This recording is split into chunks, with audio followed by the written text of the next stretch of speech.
Você já se perguntou por que Deus escolhe formas tão misteriosas para falar com algumas pessoas? Há histórias na Bíblia que parecem nos tirar do chão da realidade e nos colocar diante de cenas que mais parecem sonhos ou até enigmas indecifráveis. E uma das histórias mais impressionantes nesse sentido é a de Ezequiel, o profeta que não apenas pregava, mas que via o invisível, que experimentava visões tão profundas e impactantes que até hoje mexem com a nossa imaginação e com a nossa fé.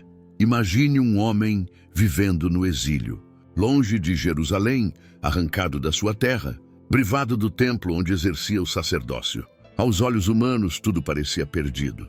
Mas foi justamente nesse cenário de dor, de cativeiro e de saudade que Deus escolheu revelar algumas das mensagens mais poderosas da história. O improvável aconteceu. Enquanto o povo lamentava, Ezequiel via a glória de Deus. Enquanto muitos duvidavam, ele recebia visões que atravessaram gerações e ainda falam conosco hoje.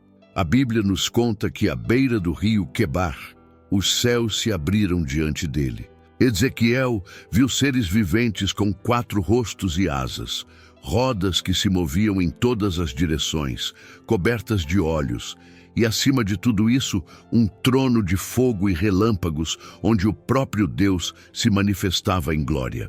Era como se o Senhor dissesse: mesmo no exílio, mesmo fora da sua terra, a minha presença não está limitada a um templo feito por mãos humanas. Eu estou contigo aqui.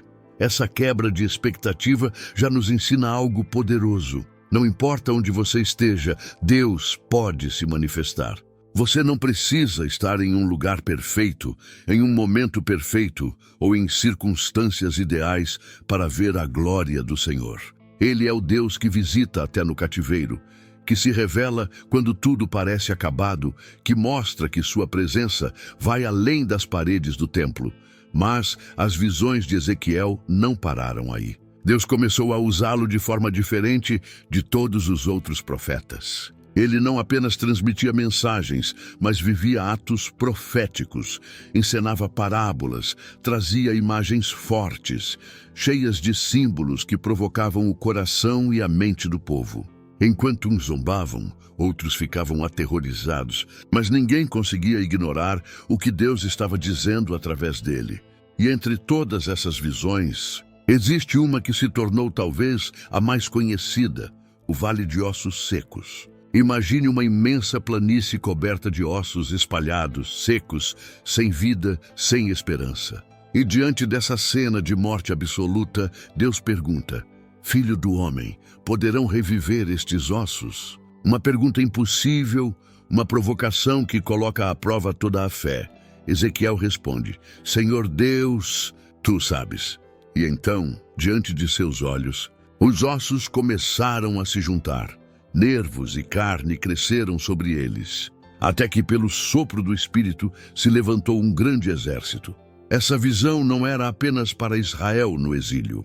Ela continua ecoando até hoje para mim e para você. Porque quem nunca se viu em um vale de ossos secos? Quem nunca olhou para uma situação da sua vida e pensou: aqui não tem mais jeito? O Deus de Ezequiel continua perguntando: podem reviver? E a resposta continua sendo a mesma: só o Senhor sabe, mas Ele é capaz de soprar vida onde só há morte, esperança onde só há desespero, restauração onde só há ruínas. A vida de Ezequiel é uma prova de que Deus fala de maneiras que nos surpreendem. Ele nos lembra que o Senhor não apenas mostra o que está errado, mas revela o caminho da esperança. Ele é o Deus que confronta, mas também consola, que mostra a gravidade do pecado, mas também aponta para a restauração e para um novo coração. E hoje nós vamos mergulhar juntos nessas visões enigmáticas, nesse chamado poderoso, e descobrir como um homem no exílio foi usado para revelar o poder de um Deus que transforma ossos secos em vida abundante. E se essa mensagem já tocou o seu coração até aqui, eu quero te pedir algo muito simples, mas muito importante.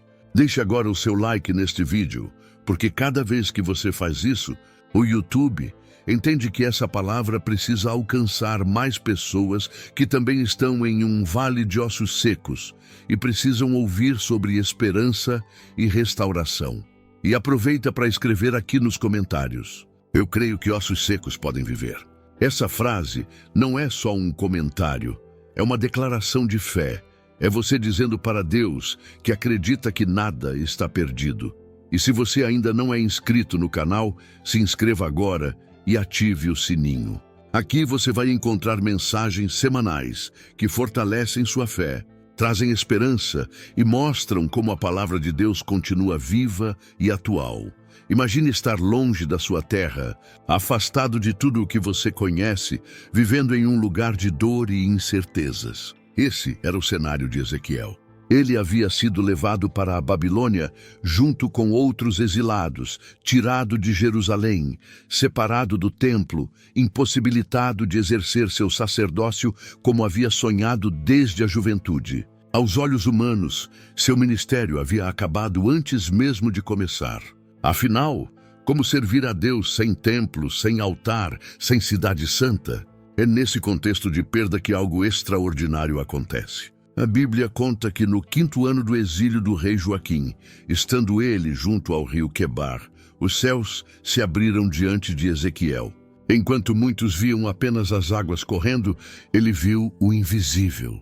Enquanto o povo lamentava a derrota e a humilhação, ele teve uma das experiências mais marcantes da história bíblica, uma visão da glória de Deus.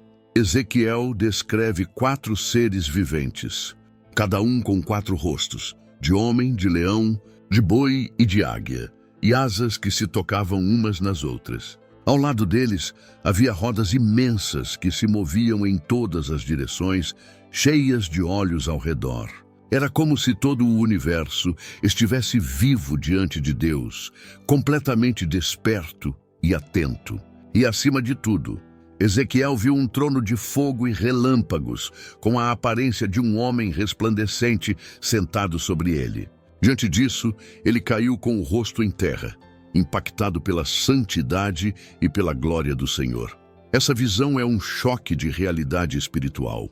Primeiro, porque mostra que a presença de Deus não está limitada a um lugar físico. Mesmo no exílio, mesmo longe do templo, Deus se revelou em poder.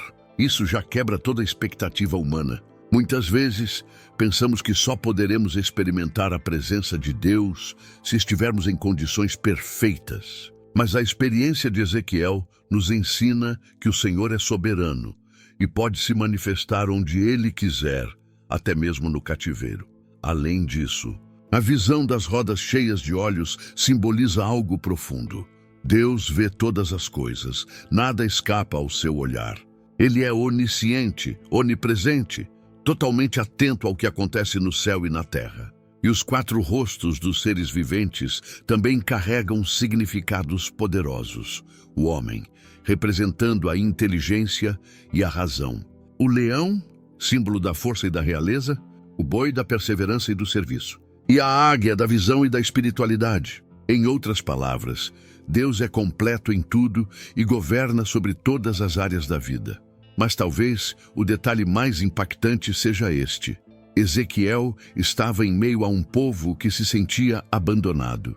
Para eles, a destruição de Jerusalém e a distância do templo significava que Deus havia os rejeitado. No entanto, a visão deixava claro: o Senhor não havia ficado preso em Jerusalém. Ele estava ali, presente no exílio no meio da Babilônia. Isso revela um Deus que não é limitado por fronteiras, que não está restrito a prédios, mas que acompanha o seu povo onde quer que esteja. E quando Ezequiel contempla essa cena, a reação natural é se prostrar. Não havia como permanecer de pé diante de tanta glória. Essa postura nos ensina que todo verdadeiro chamado começa com reverência. Antes de falar, antes de pregar, antes de profetizar, Ezequiel se prostrou. Ele entendeu que estava diante do Deus vivo e que sua vida nunca mais seria a mesma. Esse chamado extraordinário não foi apenas uma visão grandiosa, mas uma redefinição de propósito. Ezequiel deixou de ser apenas um sacerdote sem templo para se tornar um profeta cheio da glória de Deus, um mensageiro que falaria ao povo em nome do Senhor. Aquilo que parecia o fim se transformou em um novo começo. Talvez hoje você se identifique com Ezequiel, sentindo que seus planos foram interrompidos, que seus sonhos foram levados embora, que aquilo que você esperava não aconteceu. Mas a mensagem desse chamado é clara. Mesmo no exílio, Deus pode abrir os céus e revelar um novo propósito para a sua vida. E eu quero te convidar a refletir sobre isso. Você acredita que Deus pode se revelar em lugares inesperados, nos momentos em que você menos imagina? Se sim, declare nos comentários: Senhor, abre os meus olhos para ver a tua glória. Essa é uma oração simples, mas poderosa, que pode marcar um novo tempo na sua vida. Ezequiel não viveu seus dias em circunstâncias comuns. Ele não profetizou em Jerusalém, cercado pelas muralhas da cidade santa, nem exerceu seu sacerdócio dentro do templo, como certamente havia sonhado. Sua história se desenrolou em meio ao exílio, em uma terra estranha, cercado por um povo abatido, longe de tudo o que era sagrado para Israel. Humanamente falando, era o cenário menos favorável para um ministério florescer. Mas foi exatamente ali, longe de casa, que Deus levantou Ezequiel como voz profética. Ser exilado significava carregar o peso da derrota, viver sob domínio estrangeiro, ver diariamente símbolos da cultura babilônica, deuses estranhos e valores contrários à fé de Israel. Era conviver com a saudade da pátria e com a vergonha de ter sido vencido. Muitos dos exilados estavam amargurados, acreditando que Deus os havia abandonado para sempre. Mas é justamente nesse ambiente de desesperança que o Senhor chama um homem para ser sentinela, para lembrar ao povo que a aliança divina não havia terminado. A vida de Ezequiel nos mostra que o chamado de Deus não depende do lugar onde estamos. Ele não precisa de palácios, nem de templos para agir. A glória que Ezequiel viu às margens do rio Quebar já havia mostrado isso.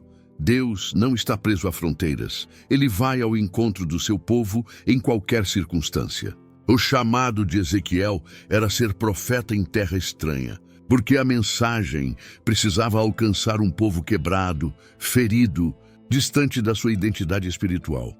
E aqui há uma lição profunda. Muitas vezes, achamos que só poderemos ser usados por Deus se estivermos no lugar certo, na situação perfeita, em um ambiente favorável. Mas a vida de Ezequiel nos confronta com uma verdade diferente. Deus nos chama exatamente onde estamos, mesmo que seja em meio ao exílio, mesmo que seja em um cenário de dor e confusão. O poder não está no lugar, mas no Deus que chama. Ezequiel foi chamado a ser a voz que ninguém queria ouvir. Suas mensagens eram duras, carregadas de símbolos e atos proféticos que chocavam as pessoas. Ele encenava visões, se deitava de lado por dias, cortava seu cabelo, cozinhava sua comida de formas incomuns, tudo para transmitir a gravidade do que estava acontecendo. Era como se Deus usasse cada detalhe da vida do profeta para falar. Isso mostra como Ezequiel era totalmente entregue ao Senhor. Ele não apenas falava em nome de Deus, sua própria vida se tornou a mensagem. Ser profeta no exílio também significava enfrentar a incredulidade do povo. Muitos olhavam para Ezequiel e pensavam: se Deus ainda estivesse conosco, não estaríamos aqui. Se ele fosse realmente fiel, não teríamos perdido nossa terra. Mas a resposta de Deus, através de Ezequiel, era clara. O cativeiro não era prova de ausência divina, mas consequência da desobediência. E, ao mesmo tempo, era também o início de um plano maior de restauração. Esse contraste, juízo e esperança, é uma marca constante no ministério de Ezequiel. Ele falava sobre a seriedade do pecado, sobre as consequências da idolatria e da rebeldia, mas também trazia visões de vida nova, de restauração, de corações renovados. Ser voz de Deus em terra estranha é exatamente isso. Não negar a realidade dura, mas também não apagar a chama da esperança. Talvez você se sinta em um exílio hoje. Pode não ser a Babilônia, mas talvez seja uma situação que te afasta do que você imaginava para a sua vida. Um problema familiar, uma luta financeira, uma crise espiritual. Você olha ao redor e não se sente em casa, não se sente seguro, não sente que está no lugar que gostaria de estar. Mas a mensagem que a vida de Ezequiel traz para você é poderosa. Mesmo em terra estranha, Deus continua chamando e usando você. O chamado não é sobre onde você está, mas sobre quem está com você. Ezequiel aprendeu que mesmo longe do templo, a glória de Deus podia encher sua vida. E você também pode experimentar isso. Não espere que tudo esteja perfeito para se levantar como voz profética. Permita que Deus use sua vida exatamente agora, exatamente onde você está. E se essa palavra falou com você, escreva nos comentários. Eu quero ser voz de Deus, mesmo em terra estranha. Essa declaração é um ato de fé e de coragem, assim como foi para Ezequiel. Uma das marcas mais impressionantes do ministério de Ezequiel é a forma como Deus escolheu se comunicar por meio dele. Diferente de outros profetas, que pregavam com palavras diretas ou escreviam mensagens em forma de poesia, Ezequiel foi chamado a encenar a mensagem, a viver a profecia, a tornar-se ele mesmo um sinal para o povo. Suas visões eram carregadas de símbolos e mistério, e seus atos proféticos causavam estranhamento, choque e até desconforto. Era impossível ignorar o que ele fazia e dizia, porque tudo em sua vida apontava para a voz de Deus. Entre suas visões mais enigmáticas está a que vimos no chamado. Os 4 seres viventes, as rodas cheias de olhos, o trono resplandecente. Mas não foi apenas nesse momento que Ezequiel foi arrebatado em experiências espirituais fora do comum. Repetidamente, ele foi levado pelo Espírito a lugares simbólicos, a ver cenas que comunicavam o estado espiritual de Israel e os planos de Deus. Uma dessas experiências foi quando ele viu a glória do Senhor se retirando do templo de Jerusalém por causa da idolatria e do pecado do povo. Era uma cena dolorosa. A presença de Deus, que deveria habitar no Santo dos Santos, abandonando a casa que havia sido contaminada. Isso mostrava de forma visual e contundente a gravidade do afastamento de Israel.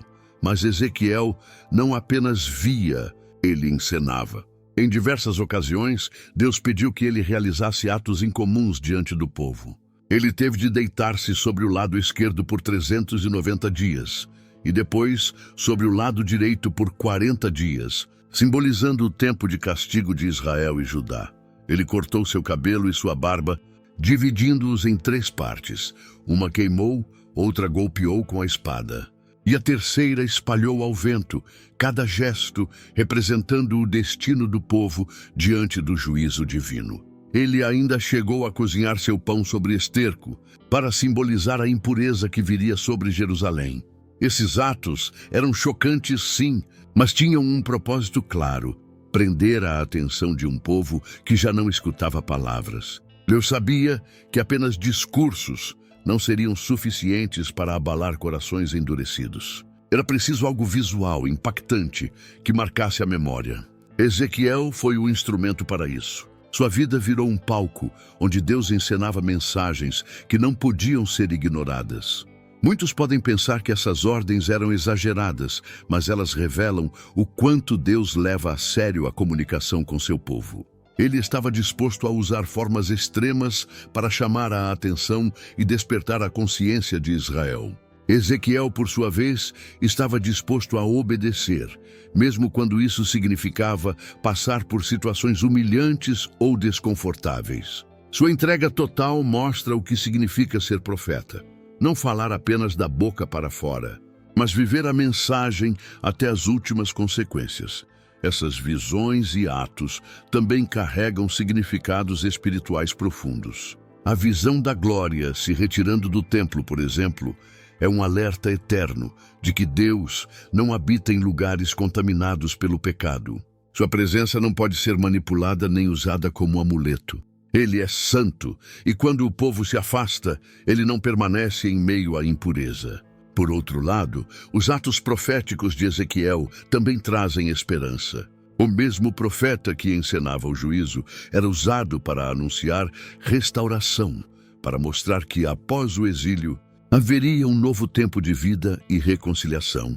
É interessante notar como a linguagem de Ezequiel ainda fala conosco hoje. Vivemos em uma geração saturada de palavras, de discursos, de mensagens que muitas vezes entram por um ouvido e saem pelo outro. Talvez por isso a história de Ezequiel seja tão atual. Às vezes é preciso ver algo, experimentar algo, para que o coração seja tocado. Assim como o povo não pôde ignorar os atos proféticos, nós também somos desafiados a enxergar na vida de Ezequiel o peso da palavra de Deus e o quanto ela precisa ser levada a sério. Essas visões enigmáticas não eram apenas um espetáculo espiritual, mas sinais de um Deus que fala de formas profundas. E esses atos proféticos não eram apenas performances, mas apelos desesperados de um pai que queria resgatar seus filhos. Tudo isso mostra como o coração de Deus arde por nós, como Ele não mede esforços para nos chamar de volta à sua presença. Talvez você olhe para algumas situações da sua vida e ache estranhas, sem explicação, como se fossem enigmáticas. Pode ser que você esteja vivendo algo que não entende, mas que, na verdade, é parte de um processo em que Deus está te ensinando, moldando, chamando sua atenção. Assim como Ezequiel viu símbolos e viveu atos incomuns para transmitir uma mensagem maior, você também pode estar sendo conduzido por Deus em meio ao inexplicável. E eu quero te convidar a refletir. Você está disposto a obedecer mesmo quando não entende completamente? Está pronto para ser um sinal vivo da presença de Deus, mesmo que isso custe sua zona de conforto? Se essa palavra falou com você, escreva nos comentários. Eu quero ser instrumento vivo de Deus. Entre todas as visões de Ezequiel, talvez uma das mais impactantes e dolorosas seja a visão da glória de Deus deixando o templo em Jerusalém. Para entendermos o peso dessa cena, precisamos lembrar que para Israel, o templo não era apenas um edifício. Era o lugar onde o céu tocava a terra, o espaço em que a presença de Deus habitava no Santo dos Santos, o símbolo máximo da aliança entre o Senhor e o seu povo. O templo representava identidade, segurança e esperança. Ver a glória do Senhor se afastando dali era como assistir ao coração de uma nação sendo arrancado. Ezequiel, longe de Jerusalém, foi levado em espírito para contemplar essa cena. Ele viu a idolatria tomando conta do templo, imagens de falsos deuses colocadas dentro da casa de Deus, líderes espirituais corrompidos se dobrando diante de práticas pagãs. Aquele espaço que deveria ser santo havia se tornado profano. O profeta foi conduzido a ver os bastidores daquilo que muitos tentavam esconder, como se Deus não estivesse vendo. Mas o Senhor, que tudo conhece, revelou a podridão que estava infiltrada no coração de Israel. E então aconteceu o impensável. A glória de Deus começou a se mover. Primeiro, levantou-se do propiciatório no Santo dos Santos e foi até a entrada do templo. Depois, saiu pela porta oriental, atravessou a cidade e se posicionou sobre o monte, afastando-se. Era como se o próprio Deus dissesse: vocês escolheram outros deuses e eu não divido minha glória com ninguém. Essa visão é um alerta solene. Ela nos mostra que a presença de Deus não é automática nem garantida apenas por símbolos religiosos. O povo acreditava que por ter o templo estava seguro, mesmo vivendo em pecado. Mas a visão de Ezequiel desmascara essa falsa segurança. Deus não habita em meio à idolatria. Ele não se deixa manipular por tradições. Sua presença não pode ser usada como amuleto. Ele é santo. E quando o pecado ocupa o lugar da adoração verdadeira, a glória se retira. Essa cena também é profundamente dolorosa, porque mostra o quanto Deus desejava permanecer no meio do seu povo, mas não poderia ignorar a rebeldia. A retirada da glória não foi um ato de indiferença, mas de juízo. Deus não abandona o seu povo sem antes avisar: sem antes enviar profetas, sem antes chamar ao arrependimento. A saída da glória foi o resultado de um coração endurecido, que insistiu em rejeitar a presença do Senhor. Mas há aqui também uma mensagem de esperança escondida. O fato de a glória se retirar não significa que Deus havia deixado de ser Deus, nem que sua aliança tinha acabado. Era, sim, uma disciplina, um juízo, mas também uma preparação para um futuro de restauração. Mais adiante, o mesmo Ezequiel veria a glória voltar, enchendo novamente o templo em sua visão do futuro, mostrando que Deus não havia desistido de habitar com seu povo. Aplicando isso à nossa vida, precisamos nos perguntar: será que temos confiado em símbolos, tradições ou rotinas religiosas como se fossem garantias da presença de Deus? Às vezes, acreditamos que só porque frequentamos a igreja, cantamos hinos ou repetimos certas práticas, a glória do Senhor estará sempre ali. Mas a visão de Ezequiel nos alerta.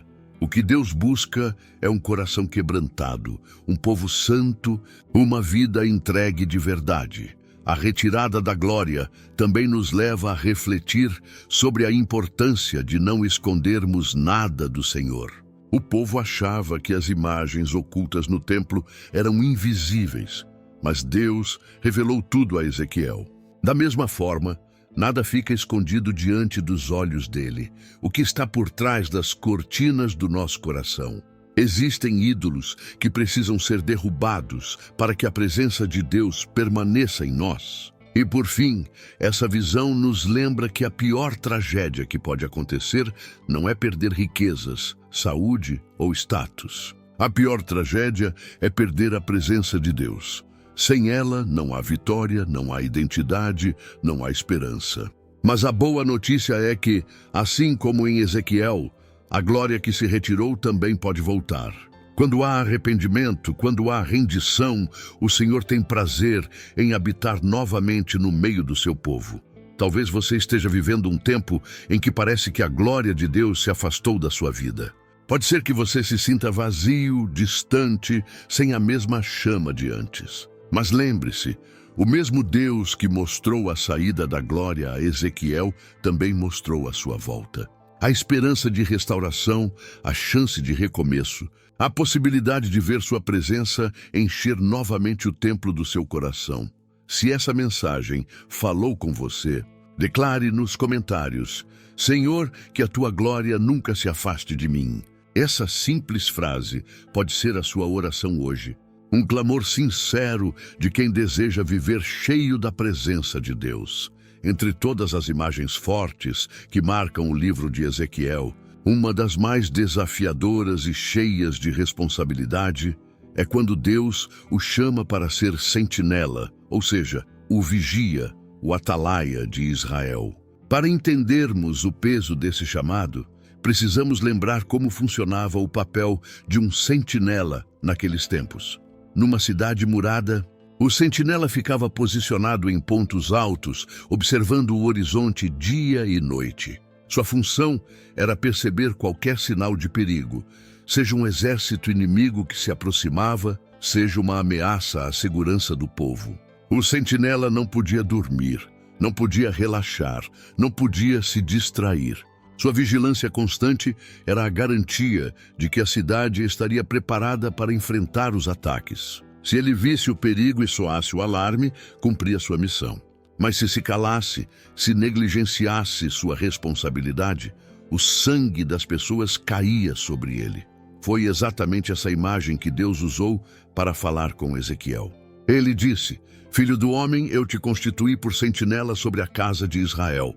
Quando ouvires uma palavra da minha boca, tu os avisarás da minha parte. Êxodo 3:17. Ou seja, a missão de Ezequiel não era apenas falar por falar. Ele tinha a responsabilidade de vigiar espiritualmente, de ouvir a voz de Deus com atenção e repassá-la ao povo com fidelidade, sem omitir nada, mesmo que fosse duro ou impopular. Esse chamado revela duas verdades importantes. A primeira: Deus se importa tanto com o seu povo que coloca pessoas para alertá-lo.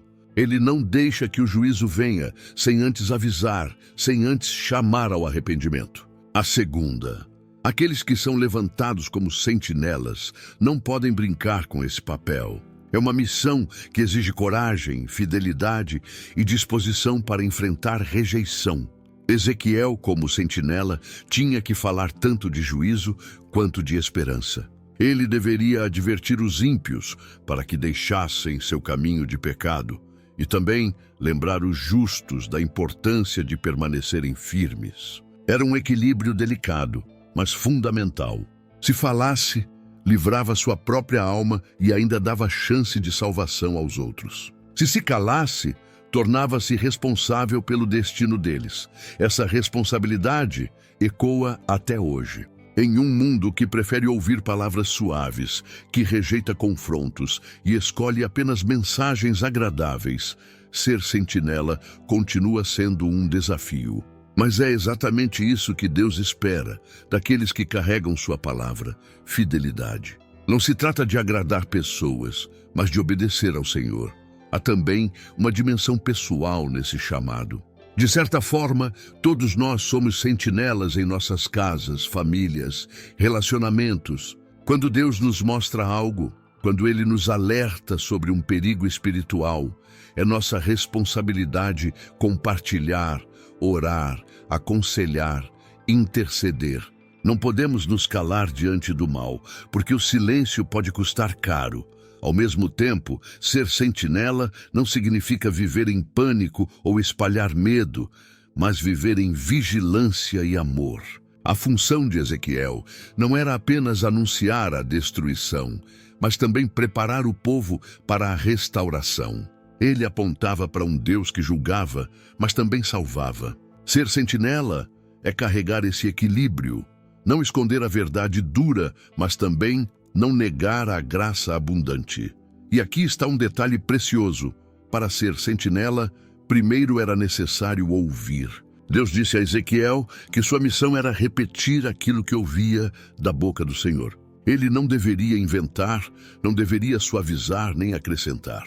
O papel do sentinela não é criar a mensagem, mas transmitir fielmente o que Deus disse. Isso nos lembra que, para sermos usados, precisamos cultivar intimidade com Deus, aprender a discernir sua voz e ter coragem de repassá-la com fidelidade. Talvez hoje você sinta que Deus está te chamando para ser sentinela em alguma área da sua vida. Pode ser dentro da sua casa, na sua família, entre seus amigos, no seu ministério. Ele pode estar te levantando para ser aquele que avisa, que ora, que chama a atenção, que não se cala diante do pecado. Pode ser desconfortável, pode custar rejeição, mas é um chamado nobre e necessário. E eu quero te convidar a refletir. Você tem sido vigilante? Tem assumido seu papel de atalaia espiritual? Ou tem preferido se calar por medo do que os outros vão pensar? Lembre-se, o silêncio pode custar caro, mas a coragem de falar pode salvar vidas. Poucas passagens da Bíblia são tão marcantes quanto a visão do vale de ossos secos que Deus mostrou a Ezequiel. Imagine a cena, um vale imenso, silencioso, coberto de ossos espalhados por toda parte. Não eram corpos, não eram restos recentes, eram ossos secos, sem carne, sem vida, sem esperança. Era o retrato perfeito do que parecia ser o destino de Israel naquele tempo. Um povo cativo, sem identidade, sem força, aparentemente abandonado, derrotado e esquecido. Foi nesse cenário de morte total que Deus levou Ezequiel em espírito. E diante do impossível, o Senhor faz uma pergunta que ecoa até hoje. Filho do homem, poderão viver estes ossos? Essa pergunta não era apenas sobre o vale, era sobre fé. Era sobre a capacidade de enxergar além da realidade visível e acreditar no poder do Deus que dá vida onde só existe morte. Ezequiel, em humildade, responde: Senhor Deus, tu o sabes. Ele não ousa afirmar por si mesmo, mas reconhece que somente Deus tem o poder e o conhecimento para transformar aquela situação. E então o Senhor dá uma ordem surpreendente. Profetiza sobre estes ossos. E aqui está o ponto mais profundo dessa visão. os ossos só voltariam a viver quando a palavra de Deus fosse liberada. Ezequiel, obedecendo, começou a profetizar. E, de repente, o impossível começou a acontecer. Houve um ruído, um barulho, um movimento. Os ossos se juntaram, os nervos e músculos se formaram. A pele cobriu os corpos. Mas ainda faltava algo essencial, o fôlego de vida. Então Deus ordena: profetiza ao Espírito, profetiza, filho do homem, e dize: assim diz o Senhor Deus, vem dos quatro ventos, ó Espírito, e assopra sobre estes mortos, para que vivam. E quando o Espírito entrou neles, se levantou um exército enorme, forte, restaurado. Do vale de ossos secos surgiu um povo vivo. Essa visão era uma mensagem para Israel. Deus estava dizendo que, mesmo depois da dor do exílio, da aparente derrota e da sensação de abandono, Ele tinha poder para restaurar, para trazer vida novamente, para fazer renascer uma nação inteira. Mas também é uma mensagem para nós hoje. Todos nós temos vales de ossos secos em nossas vidas. Áreas onde olhamos e não vemos mais solução. Pode ser uma família desestruturada, um casamento que parece sem vida, um sonho que morreu, uma fé que se apagou. Diante desses cenários, a pergunta de Deus ainda ecoa: podem viver estes ossos? E a resposta continua sendo a mesma: só o Senhor sabe. Mas Ele nos convida a profetizar, a declarar vida onde só vemos morte, a acreditar no impossível. A restauração começa quando nos posicionamos em fé e liberamos a palavra de Deus. Não importa quão seco, quão morto, quão impossível pareça, o Senhor pode soprar seu espírito e trazer vida de novo. O vale não é o fim, é apenas o cenário escolhido por Deus para mostrar seu poder. E essa mensagem também nos ensina algo sobre obediência. Deus poderia ter feito tudo sozinho, mas escolheu usar Ezequiel como boca profética. Isso nos mostra que Ele deseja parceiros humanos para liberar sua palavra na terra. Muitas vezes, a vida que esperamos ver só virá quando tivermos coragem de profetizar, mesmo diante do impossível. Agora pense, qual é o seu vale de ossos secos? Onde você tem olhado e só visto morte, impossibilidade e silêncio? Talvez seja exatamente nesse lugar que Deus quer mostrar seu poder. Não desista, não aceite que esse é o fim. Levante-se em fé e declare vida. Depois de tantas visões enigmáticas e de mensagens de juízo e restauração, Deus mostrou a Ezequiel uma das revelações mais extraordinárias de todo o Antigo Testamento: a visão do templo. Mas não era apenas uma construção física, não era apenas uma planta arquitetônica detalhada, embora o profeta descreva cada medida, cada espaço, cada detalhe minucioso. Esse templo representava algo muito maior. Ele era o símbolo da presença de Deus, restaurada no meio do seu povo. Lembre-se do contexto.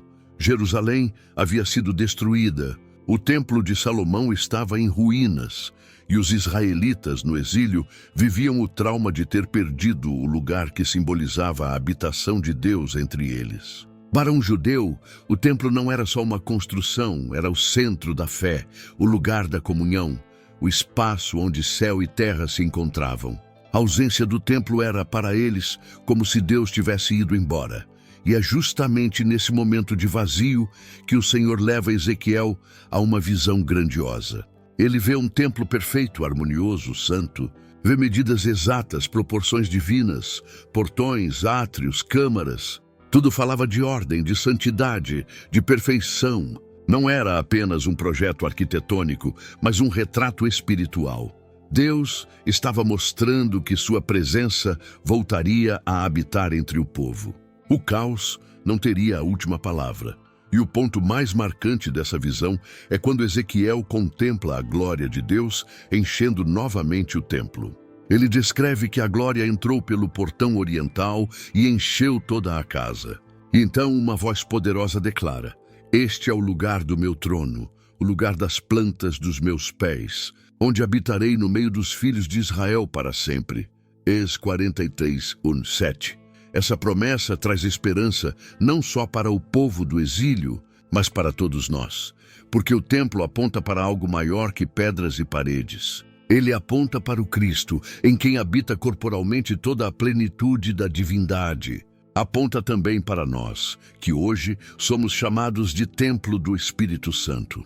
A promessa de Ezequiel não é apenas sobre um edifício, mas sobre uma presença que nunca mais será retirada.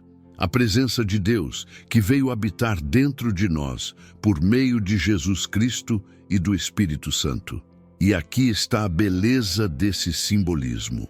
O templo não era apenas sobre um lugar para adorar, mas sobre a certeza de que Deus não abandona seu povo.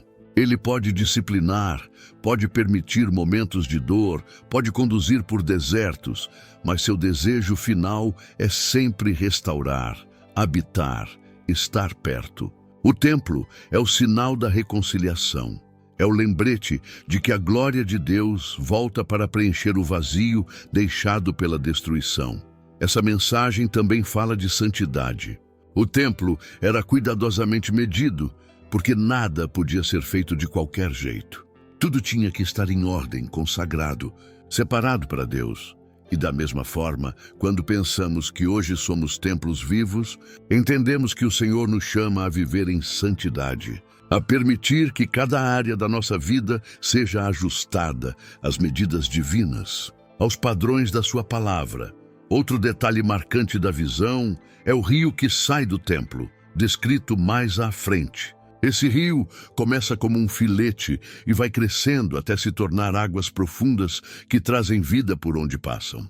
Isso mostra que da presença de Deus flui vida abundante, restauração, cura e fertilidade. Onde a glória de Deus está, o deserto floresce, o morto revive. O impossível acontece. E aqui está uma aplicação prática para você que está me ouvindo agora. Talvez você sinta que seu templo foi destruído, que sua vida espiritual foi abalada, que sua fé foi saqueada pelas circunstâncias. Talvez você sinta que não há mais glória, que não há mais presença. Mas a visão de Ezequiel é um lembrete poderoso de que Deus restaura. Ele volta a habitar, ele traz sua glória de volta. Não importa quão arruinado esteja, ele é capaz de reconstruir e encher novamente de vida e propósito. Poucos textos carregam tanta beleza poética e poder espiritual quanto a visão do rio que sai do templo em Ezequiel 47. Depois de mostrar medidas, portões, átrios e a glória enchendo o templo, Deus dá a Ezequiel uma experiência ainda mais profunda. Ele é conduzido a ver um rio que brota debaixo do limiar do santuário, fluindo em direção ao oriente. No início, é apenas um filete de água, algo quase imperceptível, mas à medida que vai avançando, torna-se mais profundo e poderoso, até que ninguém mais consegue atravessá-lo andando. Esse detalhe é fascinante. O rio não nasce caudaloso, não começa grandioso. Ele surge discreto, humilde, quase imperceptível. Isso nos ensina que muitas vezes a obra de Deus em nossa vida começa pequena, de forma silenciosa, como um fio d'água. Mas se permanecermos conectados à sua presença, esse fluxo cresce, aumenta e se transforma em uma correnteza que nada pode deter. Ezequiel é levado passo a passo nesse rio. Primeiro, águas que davam nos tornozelos. Depois até os joelhos. Mais à frente até os lombos. Então águas tão profundas que só podiam ser atravessadas nadando. Isso nos mostra que a vida espiritual é um processo de mergulho crescente. Há níveis de entrega. Alguns se contentam com águas nos tornozelos, apenas molhando os pés, experimentando superficialmente a presença de Deus.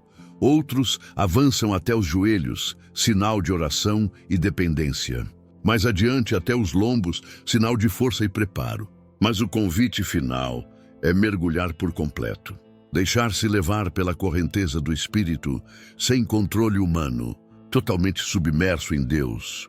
E o mais impactante não é apenas o crescimento das águas, mas o que esse rio produz por onde passa. O texto diz que tudo o que o rio toca é curado. Onde havia morte, nasce vida. Onde havia aridez, floresce abundância. Até mesmo o Mar Morto, símbolo de infertilidade e salinidade, passa a receber vida quando as águas do templo o alcançam. É como se Deus estivesse dizendo: não existe deserto tão seco, não existe mar tão morto, não existe lugar tão impossível que não possa ser transformado quando a sua presença flui. Esse rio também é uma promessa profética que aponta para Cristo e para o Espírito Santo. Jesus, em João 7,38, disse: quem crê em mim, como diz a Escritura, do seu interior fluirão rios de água viva. Essa é a realização da visão de Ezequiel. Não apenas um templo físico, mas cada um de nós sendo fonte, cada crente carregando em si o Espírito que gera vida, cura e restauração. E pense como isso é poderoso. Você pode ser canal desse rio na vida de outras pessoas. Quando você libera uma palavra de fé, quando você ora, quando você perdoa, quando você serve, é como se águas de vida estivessem fluindo de você. Aonde chega esse rio, chega esperança, chega milagre, chega transformação. Esse rio também nos desafia a refletir em que nível você está.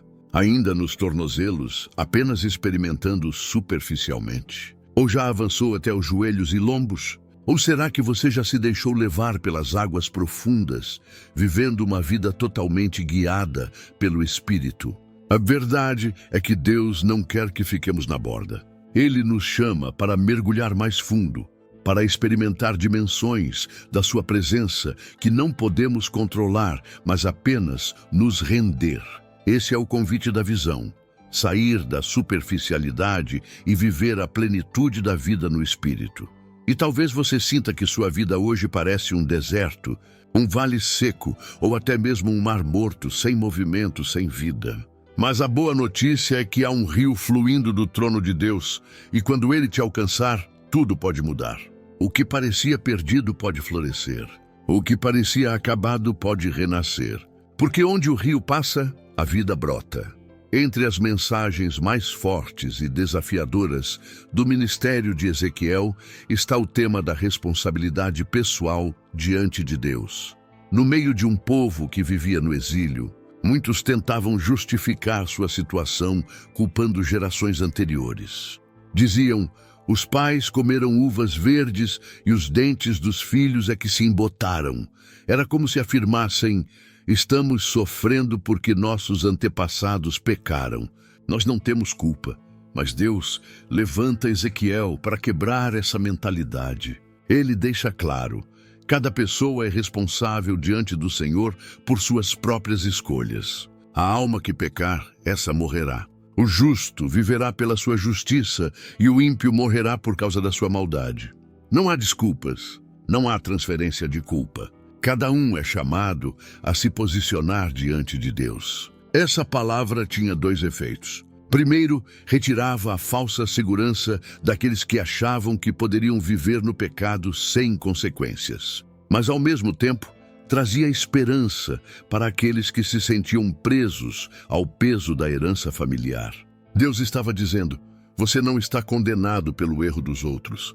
Você pode escolher um caminho diferente. Você pode se arrepender e viver. E é aqui que a mensagem se torna ainda mais poderosa.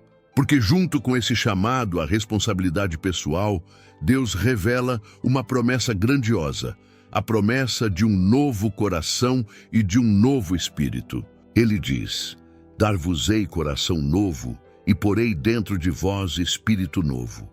Tirarei de vós o coração de pedra e vos darei um coração de carne. Porei dentro de vós o meu espírito e farei que andeis nos meus estatutos.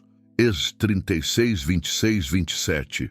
Essa promessa vai além de regras externas, além de mandamentos gravados em pedra. Ela aponta para uma transformação interna, profunda, radical. Deus não está apenas interessado em que mudemos comportamentos superficiais, mas deseja nos dar um coração totalmente novo, sensível à sua voz, movido por amor, conduzido pelo seu Espírito. E veja como isso se conecta à mensagem do rio e do templo. O Senhor não apenas restaura o espaço físico, mas também restaura o ser humano por dentro. O povo que estava espiritualmente morto, endurecido, agora receberia vida e sensibilidade novamente. É a promessa de uma aliança não baseada em imposição, mas em relacionamento. Essa promessa se cumpre plenamente em Cristo. É através dele que recebemos o Espírito Santo. E é esse Espírito que transforma nosso coração de pedra em coração de carne. É ele quem escreve a lei de Deus dentro de nós, não como obrigação, mas como desejo. Ele é quem nos capacita a viver de forma que agrada ao Senhor. E talvez hoje você esteja se identificando com essa mensagem. Talvez você carregue o peso de erros familiares, acreditando que está condenado a repetir padrões de fracasso, vícios, destruição. Talvez você pense, não tem jeito para mim, porque carrego essa herança. Mas a palavra de Deus te diz, você não está preso ao passado. Você pode escolher diferente. Você pode receber um coração novo, ou talvez você perceba que seu coração está endurecido. A vida te machucou, as decepções te tornaram frio, as circunstâncias roubaram sua sensibilidade espiritual.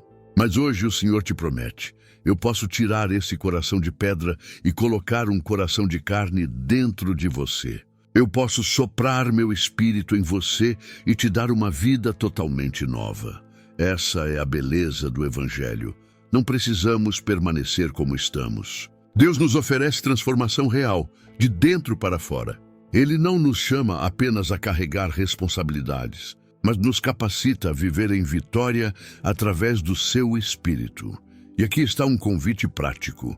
Reflita sobre áreas da sua vida onde você tem colocado desculpas, onde você tem culpado outros, ou onde você tem se sentido impotente. Hoje o Senhor te chama a assumir responsabilidade e, ao mesmo tempo, te oferece poder para ser transformado. Ao longo de todas as visões e mensagens de Ezequiel, vemos um movimento que começa com juízo e destruição, passa pelo exílio e pela disciplina, mas termina com algo extraordinário, a promessa da restauração final. O livro de Ezequiel não termina em desespero, mas em esperança. Não acaba com ossos secos, mas com vida abundante. Não encerra com um templo em ruínas, mas com a glória de Deus, enchendo novamente a casa, e um povo vivendo em comunhão eterna com o Senhor. E aqui está um detalhe marcante. Nas últimas palavras do livro, Deus dá um novo nome para Jerusalém restaurada. Ele declara, e o nome da cidade desde aquele dia será O Senhor está ali. Êxodo 48:35. Em hebraico, essa expressão é Igad Babuba Shama. O Senhor está presente. Essa é a verdadeira promessa de restauração. Não apenas terras devolvidas, não apenas muros reconstruídos, mas a certeza de que a presença de Deus estará no meio do seu povo para sempre. Isso aponta diretamente para a esperança messiânica. Ezequiel, ao falar de um novo coração, de um novo espírito, de um templo restaurado, de um rio de vida, está apontando para algo maior que Israel poderia experimentar no retorno do exílio. Ele está antecipando a obra de Cristo. Jesus é o cumprimento dessa promessa. Ele é o Emanuel, o Deus conosco, a presença viva de Deus no meio dos homens.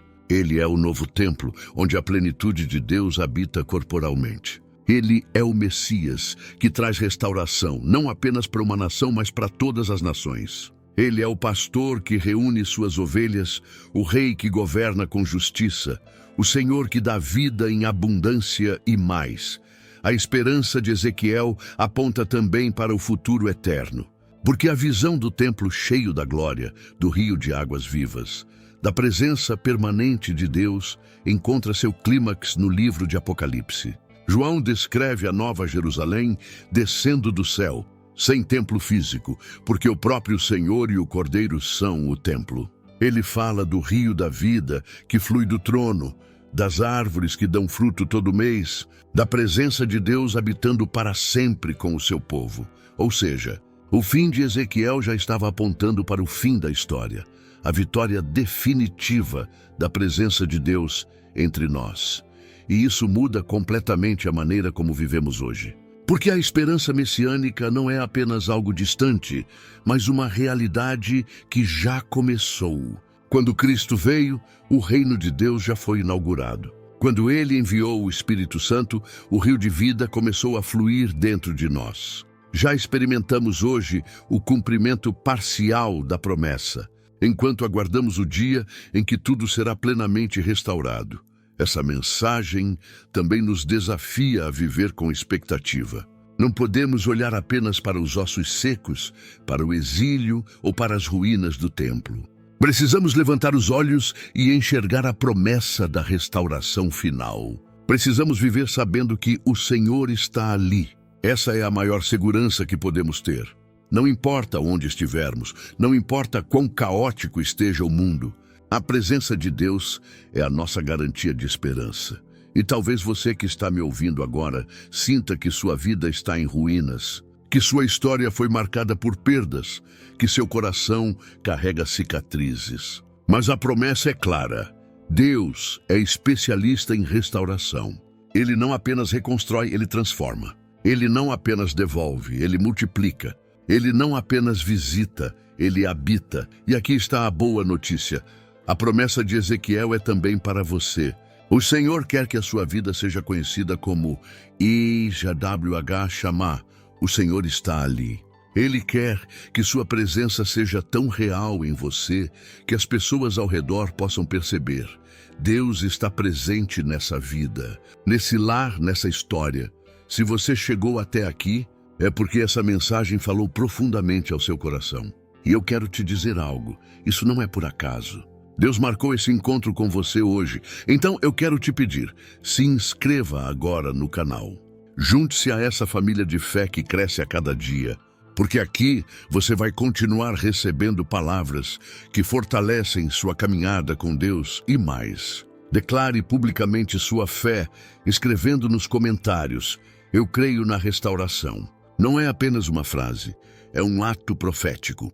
É você dizendo que acredita que o mesmo Deus que mostrou a Ezequiel o vale de ossos secos vivendo é capaz de restaurar todas as áreas da sua vida. Também deixe o seu like neste vídeo, porque isso ajuda essa palavra a alcançar ainda mais pessoas que precisam ouvir que a esperança não morreu. E não pare por aqui. O próximo vídeo já está na tela para você assistir. Ele vai aprofundar ainda mais a sua fé e te mostrar verdades poderosas da palavra de Deus. Não deixe de ver, porque pode ser exatamente a resposta que você estava esperando.